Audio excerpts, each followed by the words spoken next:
안녕하세요. 수소한 일상의 아름다움을 발견하는 언니 스토리 맘입니다. 오늘은 어제 있었던 일을 좀 얘기하려고 하는데요. 제가 이렇게 육아 동영상도 찍고 또 심리학과에 뭐 상담도 하고 그래서 다른 사람들을 오해하는 게 되게 아이들을 잘 기르고 있을 거라고 항상 평온하고 또 아이에게 정말 이렇게 잘 소통하는 엄마로만 지낼 거라고 오해하시는 분들이 좀 계신데 사실은 또 그렇지도 않아요. 어제는 우리 둘째랑 좀 갈등이 있었는데요. 근데 그거는 다른 것 같아요. 저도 친구가 상담을 공부하고 그 친구도 저랑 마찬가지예요. 되게 상담은 그 친구는 굉장히 잘해요. 근데 딸하고 갈등 있을 때 저하고 이제 통화를 하면서 제가 또 위로해주고 그런 역할을 하거든요. 왜냐면 또 자기 아이는 항상 제가 상태가 좋은 상태면 다 받아줄 수 있죠. 그리고 인내해 줄 수 있고. 근데 내가 건강한 상태가 아닐 때가 있잖아요. 여러 가지로 힘들고 피곤하고 또 보통은 뭔가 좀 밖에서 힘든 일이 있거나 그럴 때는 내가 약간 취약한 상태가 되거든요. 근데 저는 친구랑 저랑 얘기하는 게 물론 이제 굉장히 뭐 뛰어나신 상담가 분들이 계시고 그분들은 좀 더 우리보다 훨씬 더 나을 거라고 생각은 하지만 그분들도 사람인지라 분명히 좀 잘못할 때도 있고 또 후회할 때도 있고 자책할 때도 있고 그렇다고 생각을 해요. 그리고 근데 그게 다른 것 같아요. 푸는 방식. 근데 저도 일단 아이하고 어제는 갈등이 있었어요. 근데 이제 남편이 저랑 아이랑 갈등이 있을 때 들어왔었고 퇴근하고 그걸 보면서 근데 제가 항상 그거를 확인해요. 이제 아이하고 뭔가 제가 훈육도 하고 어제는 소리도 지르고 막 화도 막 냈거든요. 그 잔소리도 막 심하고. 근데 남편한테 이제 아이가 잠깐 딴 데 가 있을 때 제가 물어보죠. 당신이 볼 때, 내가 조금 어땠던 것 같아? 아이 훈육하는 방식이 어땠던 것 같아? 하고 물어보니까 남편이 아이가 잘못한 부분이 분명히 맞대요. 그리고 뭔가 핀트도 안 맞고, 그리고 부적절하게 엄마가 이제 이런 상황에 이렇게 얘기를 하는데, 멍뚱한 얘기를 하고, 엄마가 이제 뭐 진지하게 다가가는데 아이가 좀 그렇게 행동하지 않고, 이런 것들을 분명히 아이의 잘못이고, 아이의 잘못에 내가 화를 낸 것도 뭐 하든지 훈육이든지 그런 것도 자기라도 그렇게 했을 것 같지만 제가 좀 길었다고 하더라고요. 왜냐면 아이는 나름대로 그거를 이제 엄마한테 충분히 들었고 이제 아이는 끝났는데 엄마는 이게 더 남아 있었다는 거죠. 그래서 약간 어, 뭔가 화가 조금 더 지속됐다. 그런 얘기를 해주더라고요. 저도 인정이 되더라고요. 아, 그래, 맞아. 거기서 딱 끝났어야 됐는데 제가 더 길어진 거예요. 그리고 그거는 사실은 제가 볼 때도 분풀인 거죠. 엄마가 이렇게 분풀이하는 거밖에 되지 않는 거죠. 그 뒷부분의 것은 아이에게도 별로 도움이 되지 않고. 그래서 어제 했던 거는 저는 사실 이제 보통 큰아이, 막내하고는 사실 거의 갈등이 없어요. 왜냐면 아이하고 다 소통으로 다 되고, 또 우리 둘째도 5살 때, 제가 옛날 영상에도 찍었겠지만, 5살 때 좀 아이하고 이렇게 코드가 조금 달라요. 그러니까 제가 생각하는 방식과 아이가 느끼는 것, 이런 것들이 다르기 때문에 오해를 조금 불러일으킨 거예요. 의사소통에 있어서. 그리고 내가 아이를 위로해준다고 하는 말이지만, 아이는 그렇게 별로 들리지 않고, 또 아이는 나에게 얘기한 거는 진짜 아이 딴에는 정말 좋은 동기로 얘기를 한 거지만, 이게 그냥 어른의 입장에서 볼 때는 놀리나? 나를 무시하나? 약간 이제 장난치나? 약간 이렇게 오해를 불러일으키는 이게 코드가 안 맞는 의사소통이 있었거든요. 근데 그 부분들이 많이 좋아지면서 해결이 되고 또 저도 많이 노력하고 아이도 많이 성장하면서 아이도 좀 큰 거죠. 그래서 그런 것들이 사실은 사춘기 돼서는 오히려 5살 때보다 진짜 별로 안 힘들었어요. 훨씬 5살 때가 힘들었거든요. 그래서 사춘기 때는 아이도 굉장히 많이 이제 성장한 것들이 보이고, 그래서 제가 얘기했을 때 그런 핀트가 많이 안 맞거나 그런 것들이 많이 없어지고, 저도 이해하고, 아이도 엄마의 방식을 이해하고, 이런 시간이 있었는데요. 그럼에도 불구하고 몇 달에 한 번씩은 이런 일들이 있어요. 그리고 어제 같은 경우도 좀 그랬었는데요. 그래서 그 방식, 이제 그거를 제가 느낀 거죠. 그리고 저는 이제 사실은 이제 그 감정 기복은 별로 없는 편이긴 하지만 화가 날 때는 올라가죠. 근데 이게 또 이렇게 오래가는 스타일은 아니다 보니까 금방 또 이제 내려가죠. 내려가고 또 그때 느끼는 거는 사실 저는 되게 미안함을 많이 느껴요. 아, 엄마가 좀 더 이성적으로 대처를 했었어야 됐는데, 그리고 내가 어른이니까 좀 더 인내했어야 됐는데, 그러면서 아이한테 되게 미안한 거예요. 제가 했던 말들이 생각이 나면서, 아, 내가 아이한테 상처를 준 것 같아. 그러면서 이게 엄마들이 보통 그렇잖아요. 막 그러고 나면은 자책 모드로 들어가거든요. 근데 그것도 굉장히 안 좋은 게, 아, 나는 왜 이 모양이지? 이렇게 빠지게 되면은 오히려 아이하고의 그런 육아에 있어서 자신감을 많이 잃어요. 근데 그거가 딱 그 순간에 인정을 하고 또 저 같은 경우는 굉장히 빨리 아이하고 푸는 스타일이에요. 그래서 이제 아이를 하고 얘기를 했죠.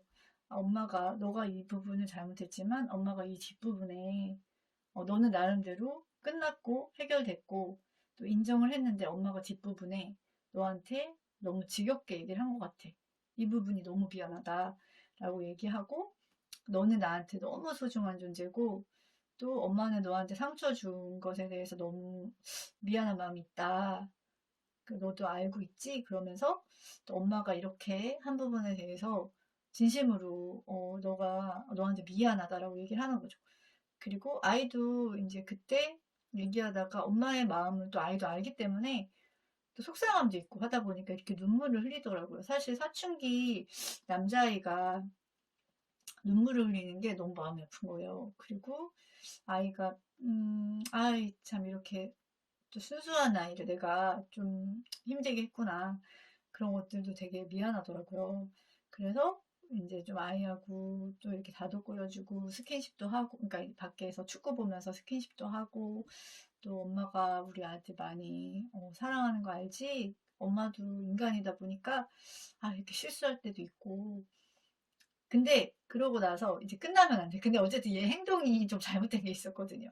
그래서 오늘 아침에도 그러니까 그거를 안 해놨기 때문에 제가 그 얘기를 했죠. 근데 아이도 어제 그 과정을 잘 해결하고 풀었기 때문에 기분 좋게 와서 네 엄마 그렇게 하고선 또 해야 될 것들을 했거든요.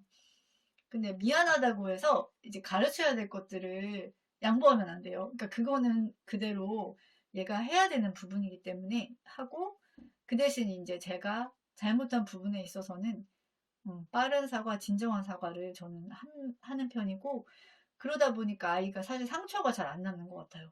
너무 다행으로 이렇게 그런 거 있잖아요. 아이들이 되게 저도 만나는 아이들 보면 상처 있는 친구들이 되게 많거든요. 근데 엄마 아빠가 모르셔요. 근데 그 아이들이 하는 얘기가 제가 근데 선생님도 우리 아이한테 조금 사람이다 보니까 좀 가르쳐 주려고 하다 보는데 이제 감정적으로 그래서 상처를 줄 때가 있는데 사실 되게 미안하고 또 엄마 아빠는 어떠시니라고 말을 했을 때 아이는 우리 엄마 아빠는 사과하지 않아요. 한 번도 미안하다고 한 적 없어요. 그 얘기를 하더라고요. 근데 그게 되게 마음이 아픈 거예요. 아니 근데 분명히 잘못한 것도 부모로서 있을 텐데 어떻게 한 번도 사과를 안 했을까? 그러니까 이 마음 가운데 아이는 부모님에 대한 그런 분노 같은 게 있고 또 우리 부모님은 나를 별로 사랑하지 않는다라고 생각을 하더라고요. 그러니까 내가 어떤 큰 잘못을 했을 때 나를 용서하지 않을 거야. 그렇게 아이가 생각을 하는 게 너무 마음이 아픈 거예요. 우리 엄마 아빠는 내가 그런 행동하면 뭐, 나 버릴걸요? 약간 이런 식으로 얘기를 하는 아이도 있었거든요. 아니, 너를 절대로 버리지 않는다고 얘기를 했지만, 선생님이 모르셔서 그래요. 우리 엄마 아빠는 나한테도 한 번도 잘못한다고 한 적이 없어요. 근데 그게 아이들한테 얼마나 큰 상처인지를 느끼게 됐어요.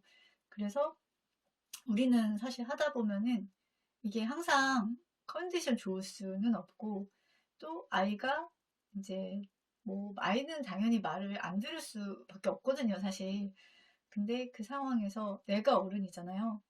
그러니까 내가 먼저 본을 보이는 게 되게 필요하더라고요. 그리고 상처를 안 남는 거는 물론 그 전부터 너무 진짜 이 책에서 나오는 것처럼 너무너무 소통도 잘하고 항상 인내심 많고 이러면 항상 이렇게 무조건적인 사랑 너무너무 좋은데 그렇게 안 되는 순간들이 있잖아요. 그때 아이에게 다가가셨으면 좋겠어요. 그리고 빨리 그거를 인식하는 게 되게 필요해요. 나의 그런 좀 잘못한 부분을 또 남편에게나 한번 물어보시면 좋을 것 같아요. 저는 항상 물어보고 열린 마음으로 들으려고 해요. 왜냐면 이게 나는 그 상황이 있기 때문에 모르거든요. 나의 모습을. 근데 남편은 객관적으로 말을 해줄 수 있어요. 근데 물론 이제 저희 남편 같은 경우는 또 남편이 그랬을 때 저도 얘기를 해주거든요.